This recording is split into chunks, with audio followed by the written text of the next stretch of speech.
conversational and we'll edit it. Okay. Okay? Cool. So tell me a little bit about what you do. Well, one, I'm chaplain at East Point Police Department. There I work along with the police officers, liaison in the community with a lot of different things. Also, I'm the pastor of a church here at East Point, Greater Christian Ministries International. We're also active in the community. We do probably 5 major things per year. Back to school celebration where we give out book bags and school supplies. We do turkey giveaways, toys. We give away toys for every Christmas. So, chairman of the PACE group, which is Police and Community for Equality. So pretty active. You mentioned that you have some folks from your church at Calwood. Yeah, well, we have an adopted school program in our church, and Calwood was one of the schools that our church decided to adopt. And so we're not there monthly, which hopefully we can be, but during certain times of the year we try to put somebody there, or I'll go and just kind of interact with the kids and as well as some of the students and the teachers. So as they're embarking on this school of choice, effort and campaign to recruit students to East Detroit, I mean, as a big part of the community, what are some of the things that you see have changed and are improving here at East Detroit? What do you love about it? At the school district or the city? District or and then both? the city, both.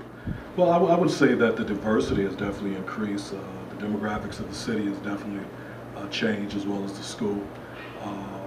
It hasn't been, I don't think there's been too difficult of a transition with that. I think every city is going through that demographic shifting, and I think East Point has done it, and I think East Point has embraced it quite well, to be honest, in a lot of different factors. And I think one of the benefits of East Point is that there's so many different groups and organizations that are working toward, not forcing diversity. I don't believe you should force anything on anybody, but just helping with that transition, because it can be challenging to a certain degree, but I think East Point has done a very good job in making that transition as seamless as possible. With some of your involvement in the schools, what are some of the cool things you see happening with students or with teachers and the people that you interact with regularly? They seem to get along, and I like that. I don't know if I liked all my teachers when I was at school, but they seem to have a very good. That was the one key thing that I caught in all the schools. There seems to be that camaraderie and that concern with the teachers and the students, and then vice versa. And you mentioned your son is older. Do you have any kids in the district or friends with kids in the district? Well, from the church or through the work that I do with the department. But my kids are up there. Yeah. My 2 grandsons live in Windsor, so till I can get them back down there. Sure.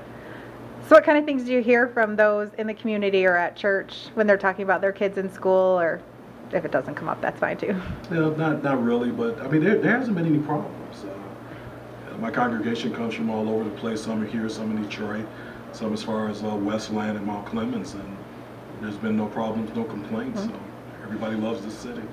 And you've been talking with Joanne a lot, the superintendent. She seems like a really neat lady. She is. What are some things that you're seeing her go through these challenges, and just a little bit about your thoughts about her and what she's doing here? Well, her heart, I love her heart. I love her heart. Her heart is in the right place. I believe she really, really cares about kids, and that's a unique quality. You don't see that often in other school districts. I think it's more about the money, but she cares about kids, and I think the biggest thing is just getting the message out and doing more. I think maybe doing more of this. I didn't realize we even had a daycare here in East Detroit, and it's the first time I heard about it. And I thought that was just a wonderful addition to the school that maybe if a lot more people knew about, they would, little things like that, they can appreciate it. The broadcasting lab, the equipment that they have in there, the computer labs, and things such as that, the technology that the school is using. I think those are just interesting things that people would appreciate if they knew, and I think she's doing a good job of getting that message out. And I think that's the biggest thing that she's been dealing with, is just getting the message out and letting people know what's going on here at the school district.